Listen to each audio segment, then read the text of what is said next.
Good afternoon. My name is Farai Mzungu.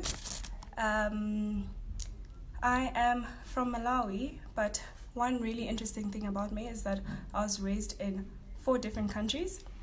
So I was born in Malawi, and I lived there for about 6 years before we moved. We started moving because we moved quite a bit. And so we first moved to Harare in Zimbabwe. We lived there for about 3 years. After that, we moved to Kenya. We lived in Nairobi for about 5 years, and then after that, we moved to Johannesburg in South Africa, and that's where I am streaming from. So welcome to everyone from all different parts of the world.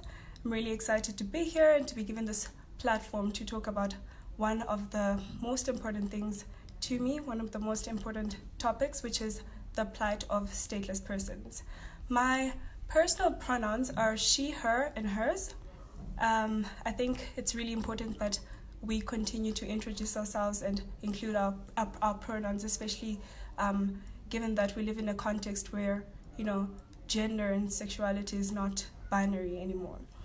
And one of my passions, I think my biggest passion, is using social entrepreneurship to change the economic landscape of marginalized and economically excluded communities. So my topic for today is the plight of stateless persons. And I just want to give structure to the conversation that I'm going to be having today. And so I'm going to start speaking about what it means to be stateless. From there, I'm going to talk about the causes of statelessness, the effects of statelessness. I will then concentrate on one specific effect, and then I will go on to talk about global interventions to the plight of statelessness, and then we'll move into some of the questions that are going to be posed by the audience. So to define what statelessness is, so statelessness is given an international law definition, and this means it is rather used to describe someone who is not recognized as a national by any state under the operation of its law. So, for instance, I mentioned that I am from Malawi. My state is Malawi, and therefore my citizenship is that of a Malawian. And so when you are stateless, you're not defined under any nationality or any state. And yes, so these people do exist. It's become such a difficult circumstance for them because to not have citizenship or to not be recognized under a nationality then has detrimental effects in one's existence. So just a few statistics on statelessness. There are currently 12 million people in the world that are stateless. So that's about the population of Portugal, for instance, or Sweden. I think those populations are even smaller than the actual total population of stateless people in the world. And so these people are not regarded as citizens of any country, but they do live in different countries all over the world. I think it's just also important to mention that the largest population of stateless people live within Africa, which is quite, it makes sense. I think it'll make more sense as I talk about and engage in the causes of statelessness. So I think that's what I'm going to talk about next. I'm going to talk about the causes of statelessness, and I'm going to go into specific detail on statelessness caused by displacements. I do want to mention that this is not the only cause of statelessness and that there are several causes to statelessness. So the first one is in discrimination with regards to nationality laws. So for instance, there's countries where there are racial dynamics or religious dynamics and possibly even gender dynamics that cause people to be stateless. So you would be born in a country, and because you were born into a specific religion that's not recognized by that country, you would not be given the legal identification of that country. So you wouldn't be considered of that country, and you would just fall through the cracks, which is it's quite interesting, because it's I think for many people, you wouldn't think that you just wouldn't belong to any country, or just wouldn't be identified under a specific nationality or citizenship, and when you really do think about it, it does have some crucial impact on the way you live your life and your livelihood. And so the second cause of statelessness is a conflict between and gaps in nationality laws. So there's two ways in which a person can gain their citizenship. The first is by birth. So if you're born in a specific country, like myself, I was born in Malawi, then I gain my citizenship from that. And the second way in which you gain citizenship is by descent. So if one of your parents, for instance, was born in a specific country, you would then inherit their nationality. And so it happens that sometimes you would be born in a country, but because of either your religious views or your gender identification, you're not then recognized as a citizen of our country, and it's quite regrettable. And sometimes it happens that because of the cultural practices of a specific country, for instance, if in some countries you cannot inherit your mother's nationality. So if you can't identify your father, then you can't inherit your mother's nationality, and therefore you will not be recognized as a citizen in that country or in that region, and therefore you're also stateless. And the third cause of statelessness is being undocumented and being undocumented. So this just means in some of your less developed countries, it happens really often that a mother is pregnant and she gives birth to a child, but perhaps this was done by the elders of the village or whatever the circumstance may be. But so this wasn't done in a hospital or a hospital with proper documentation, and so they would not register that birth. So you would then have this group of children who grow up without having been registered as being born. And so eventually you get to a stage where you don't have legal identification that classifies you as a person born in a specific place, and therefore you also fall into statelessness. And so being undocumented and being stateless are two different things. I must point that out.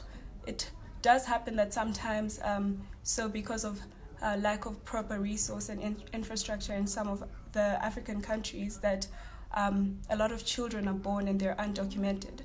But in most countries, there is a system or way in which you can then be documented upon reaching majority, for instance. So you're undocumented up until such an age that you are legally recognized as an adult in that country. So that could be on your 18th birthday or on your 21st birthday. That's when you then gain your legal recognition as being a citizen in that country. So there is a distinction between being stateless and being undocumented, but it is important to recognize that being undocumented does increase your risk of being stateless eventually. So the cause of statelessness that I will be focusing on today specifically is statelessness caused by displacement.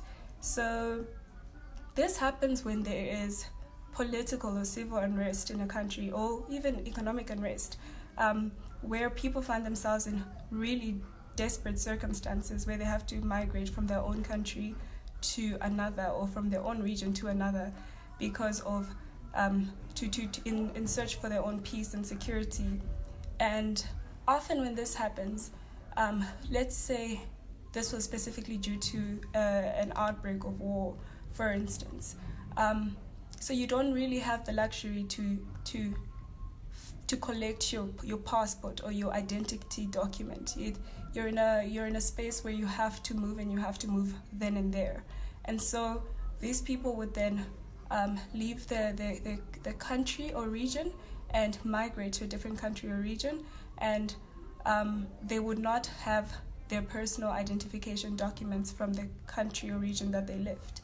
And so because in some areas there's ongoing war and ongoing political and civil unrest, these people would then not be able to go back to those countries or regions to then claim or to apply or to retrieve those documentation.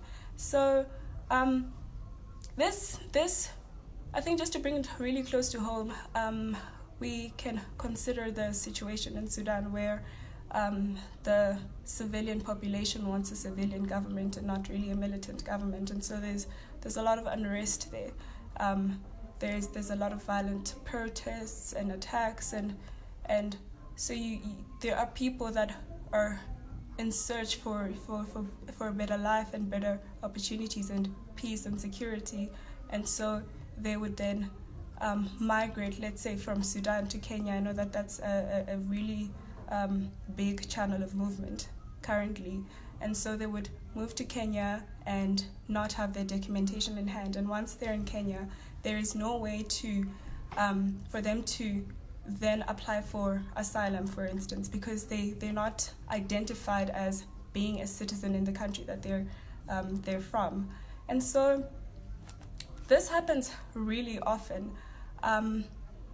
This has happened in other countries like Somalia as well, where there's quite a lot of instability right now and for the past few years.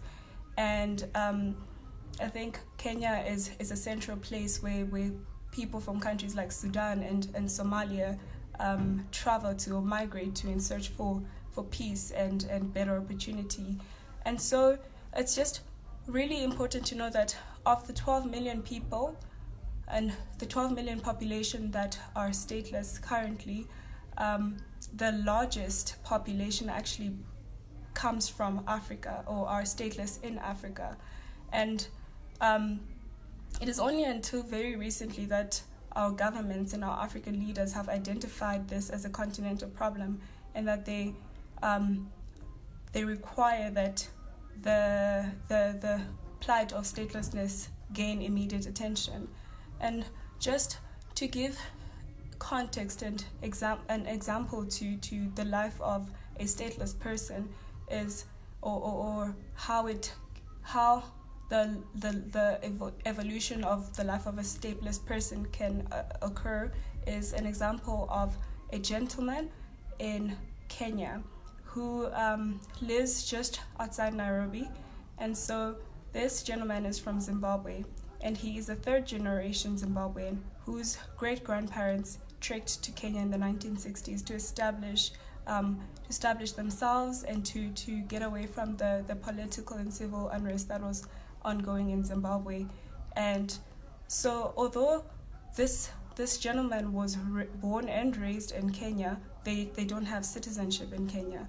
And so for a very long time, they've been disconnected from that community and from that country. They don't have identification, so they don't really have access to a lot of services and a lot of basic human rights services.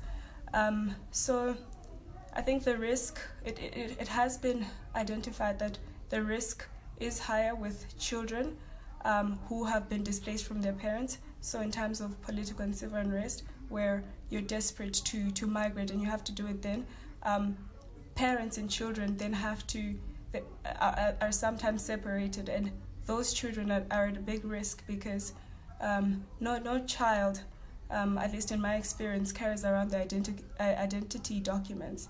And so when that happens, I think they become the most vulnerable of the population.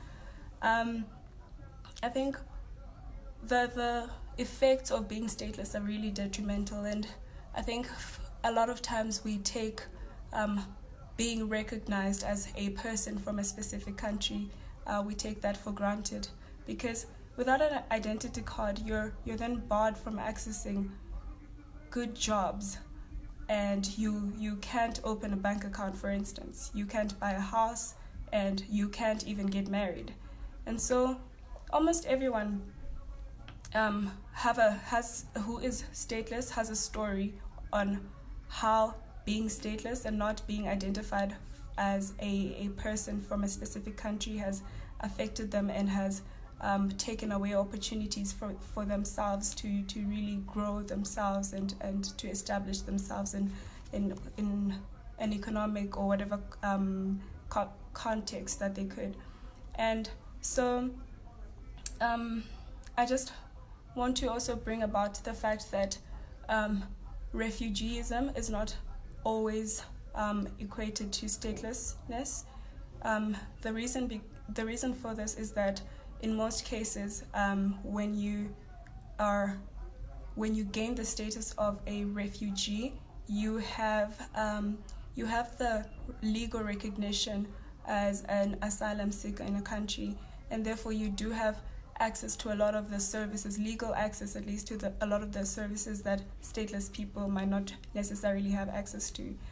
And so I'm just going to go on to speak about the effects of statelessness, and one of them being that you're denied basic human rights. So as a stateless person, if you are unable to be identified as a person from a specific country, you then cannot access education, for instance. This is because when you enter into an education system, and this is the same for healthcare services and housing and employment as well, you have to be identified as being from that country, and you have to then they have to register you into those systems, and because you don't have a legal identification to say that you belong to any country, then you cannot access those services. And as you can imagine, these are the most basic rights that a human can have. Education, for instance. Everyone needs to study. I think primary education in most countries is a human right. And so when you're denied access to this because you don't have identification, it then becomes a human rights concern. And I think that it's very important that we continue to have conversations around people who don't have access to these services, and not because of poor infrastructure and the lack of resources, but because they cannot produce a document, a paper document that says that I am from this specific country. I think in my very honest opinion, I think it's unfair. It's unfair, and it's been sidelined for so long that it's affecting so many people. To imagine that 12 million people, which is in the entire population of the countries of Portugal and Sweden, cannot access these basic human rights just because they don't have identification. I think it's absurd, and it deserves the kind of recognition and advocacy that any other human rights concerns are getting. The second effect of statelessness is that it contributes to political and social tensions. So there is a lot of times you hear that in some communities there's been quite a lot of discrimination against persons that are not necessarily citizens of that country or from that area or region, and this then contributes and leads to xenophobic attacks and so on and so forth.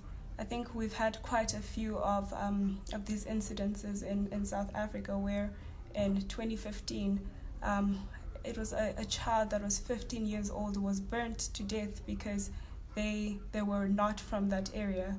And so the community had felt as though the boy was getting opportunities that their own children had rights to, all because he didn't have identification in that then describes that person as being from that area. And I think it's a cause for concern, because at the end of the day, we need to coexist. We need to create social cohesion with each other, despite where we come from. even if we don't know where a certain group of people come from. The third effect of statelessness that I'm going to be talking about today is the vulnerability that stateless people then have against labor exploitation and sometimes even violent extremism.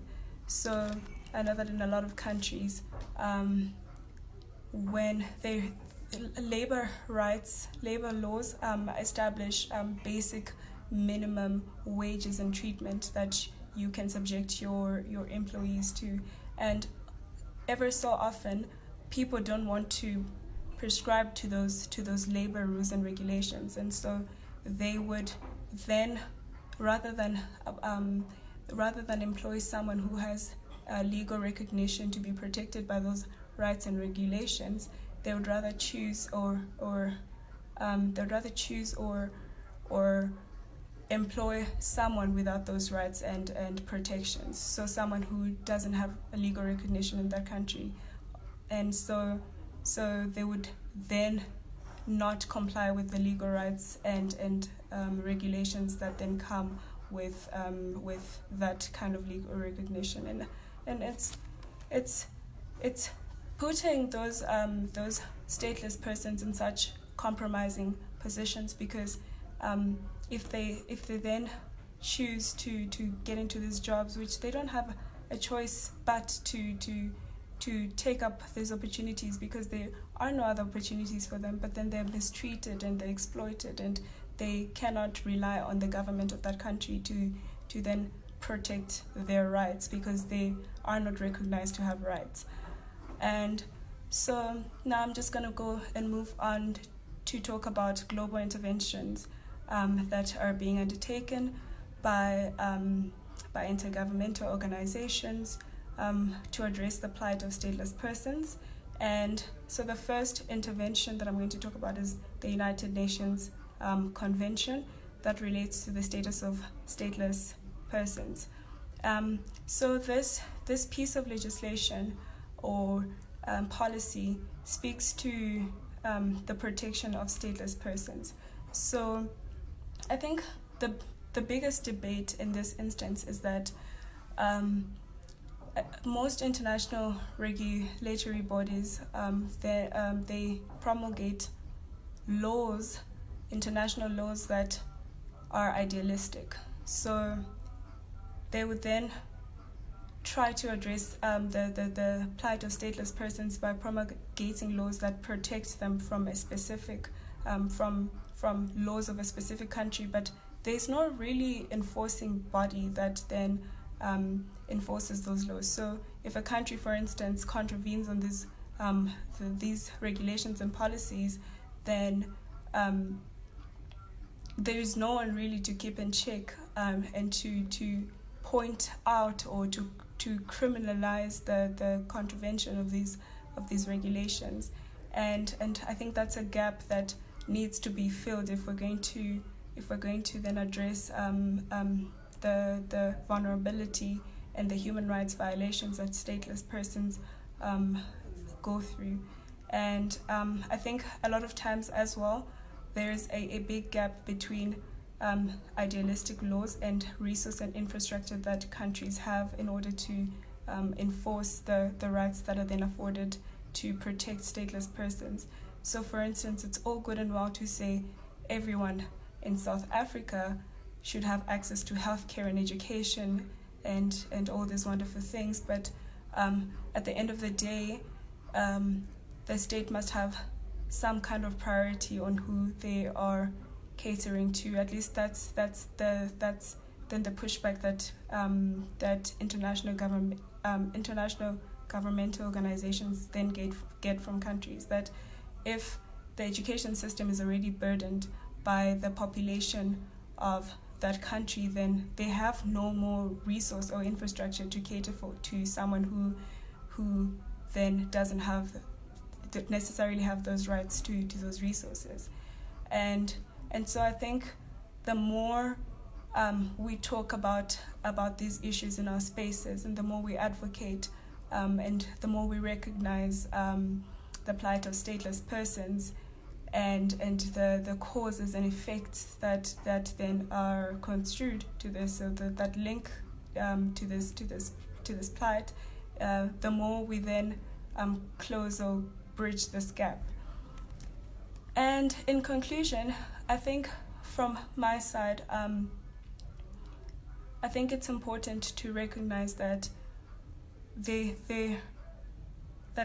is a large enough population of stateless persons that we need to recognize and acknowledge that these are people. They're not just, yes, and they don't have legal recognition or identification that then links them to a specific country, but they are, at the end of the day, they are numbers. They are numbers to our population. They are even enough numbers to form the population of a different nation or country, and we then have to recognize that their position is a very difficult and compromised position, and we have to take necessary steps to advocate and to increase dialogue on the plight that the stateless people, stateless persons rather, face. And yeah, I really hope that even post this webinar, we can then engage more on what it means to be stateless, and are we really doing enough as countries, as a nation, an African nation, to then protect these people. And yeah, thank you so much for having me and for listening to this. It was really wonderful. And I think if there's any questions, I'm happy to engage on the African Matters Facebook page. And thank you very much. Bye-bye.